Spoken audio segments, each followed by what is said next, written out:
조선 명정 시절 홍계관이란 점쟁이가 있었는데 그의 점괘는 한 번도 빗나간 적이 없다고 하여 신점으로 불리었다. 홍계관의 집은 조선 팔도에서 몰려든 사람들로 붐볐는데 그중엔 신분을 감추고 몰래 찾아오는 관리나 조정의 대신들도 있었다. 어느 날 점을 보겠다며 찾아온 장정들이 그를 애워싸더니 목에 칼을 갖다 댔다. 조용히 뒷문으로 나갑시다. 왜들 이러시오? 아무 말 말고 따라 나서기나 하시오. 홍계관은 꼼짝없이 끌려나갈 수밖에 없었다. 뒤뜰에 대기해둔 가마에 홍계관을 태운 괴한들은 빠른 속도로 달리기 시작했다. 얼마 후 궁궐을 방불케 하는 대저택의 소술대문 안으로 들어선 괴한들은 호화로운 가구들과 장식품들로 둘러싸인 방으로 그를 안내했다. 자넨 내가 누군지 짐작하고 있을 터이지?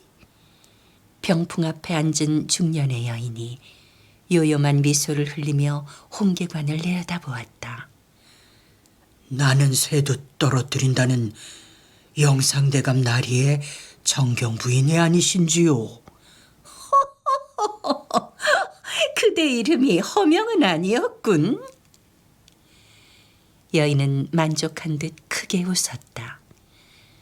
그녀는 바로 영의정 윤원영의 애처로서 남편의 위세를 등에 업고 국정농단을 일삼던 희대의 요녀 정난정이었다.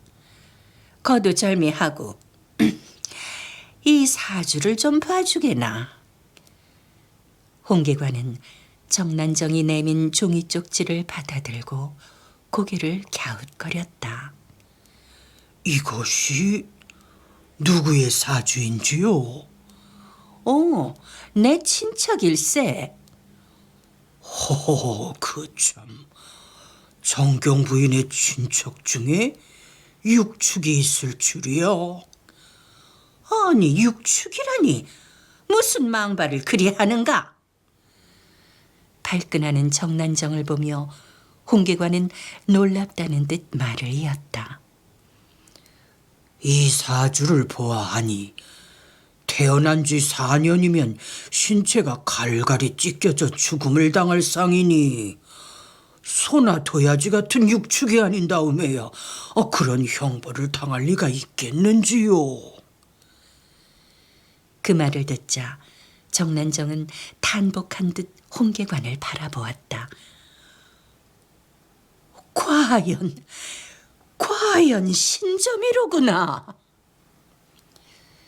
정난정은 홍계관을 시험하기 위해 종복이 기르는 송아지의 사주를 내보였던 것인데 귀신같이 알아맞히는 것을 보자 완전히 신뢰를 한 듯 자신의 생년월일 시가 적힌 종이를 내밀었다. 요즘 꿈자리가 사납다네. 내 앞날이 어떤지 좀 봐주게나. 원래 미천한 출신이었던 정난정은 빼어난 미모로 권력의 최고 실세인 윤원영의 애첩이 된 후 본부인이 죽자 정실부인 자리를 꿰찼는데 한간에선 그녀가 본부인을 암살했다는 소문이 돌고 있는 터였다. 홍계관으로부터 사주풀이를 한 종이를 받아본 정난정은 얼굴이 굳어졌다. 거기엔 독사란 두 글자가 적혀 있었다. 독사? 아니 이게 대체 무슨 뜻이냐? 말 그대로입니다. 뭐라고? 내가 독약을 먹고 죽는다고? 이런 무엄한 놈! 정난정은 발악하듯 소리치며 찻잔을 집어던졌다. 찻잔을 맞은 홍계관의 이마에선 피가 흐르고 있었지만 정난정은 분을 참지 못한 듯 부들부들 떨고 있었다. 요망한 점쟁이가 감히 부인에게 그런 소리를... 태우의 친동생이며 왕의 외삼촌으로서 막강한 권력을 휘두르고 있는 영의정 윤원영은 부인 정난정의 말을 듣고 분개했다. 대감, 홍계관이를 죽여주세요. 그놈을 그대로 두고서는 내 죽어서도 눈을 못 감을 것입니다. 정난정이 눈물을 흘리며 읍소를 하자 윤원영은 그 길로 어전해 나가 홍계관은 민심을 어지럽히는 사이비 점술가이니 속히 붙잡아 처형해야 한다고 임금께 추청을 올렸다. 이런 일을 예견한 홍계관은 어느 날 아들을 불러앉히고 준비해 둔 종이봉투 2개를 내밀었다. 널 보는 것도 오늘이 마지막인 것 같구나.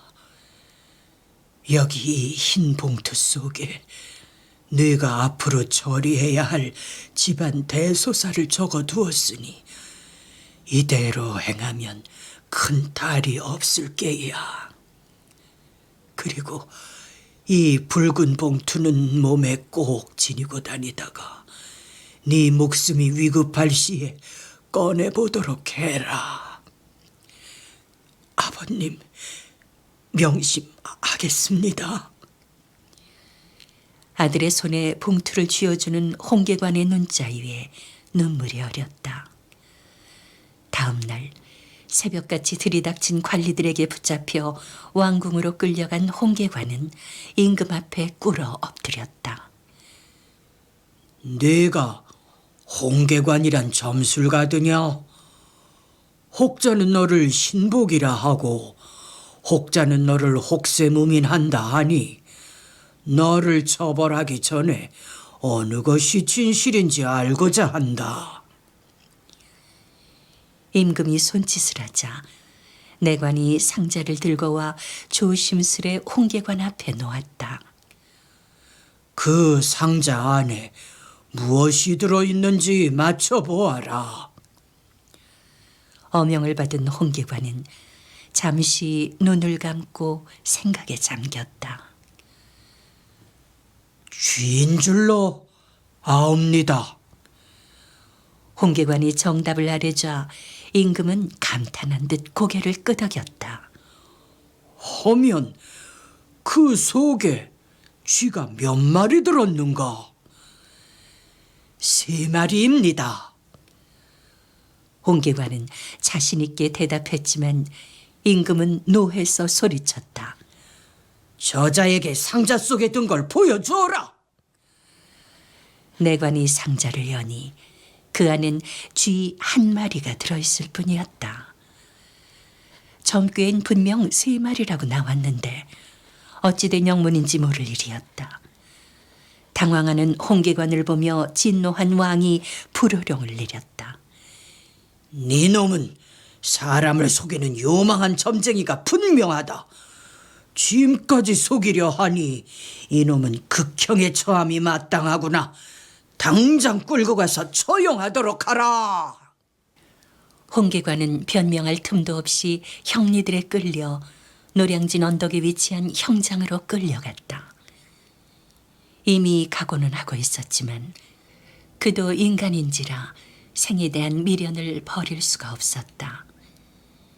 형리 앞에 꿇어앉아 마지막 점을 쳐보니 한식경만 버틴다면 살 수 있다는 괴가 나왔다. 형리 양반, 내 마지막 소원이니 한식경만 기다렸다 형을 집행해 주시오. 홍계관이 간청하자 형리는 곧 죽을 사람 소원이니 잠시 기다린들 어떠랴 하며 망나니더러 칼을 내려놓게 했다. 그 시각 임금은 혹시 하는 생각이 들어 상자를 열고 쥐의 배를 갈라보게 했다.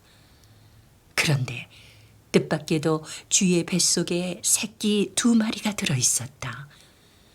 홍계관의 말대로 쥐는 3마리였던 것이다. 크게 놀란 임금이 다급하게 명을 내렸다. 홍계관은 신점이 분명하다. 속히 가서 그의 처형을 멈추게 하라.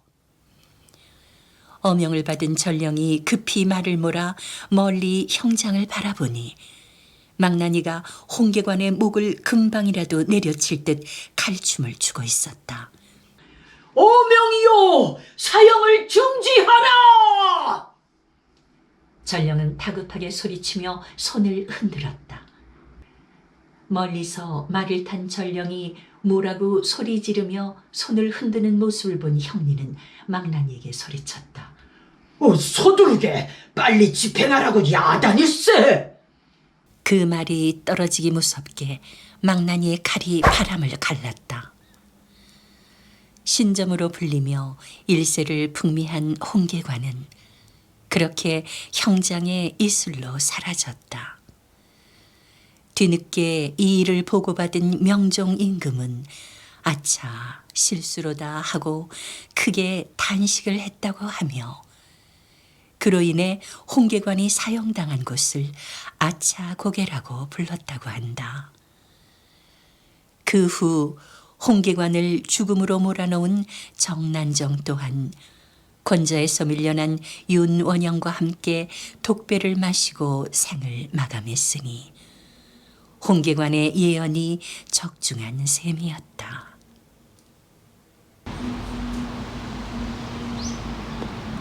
안녕하세요, 최 PD입니다.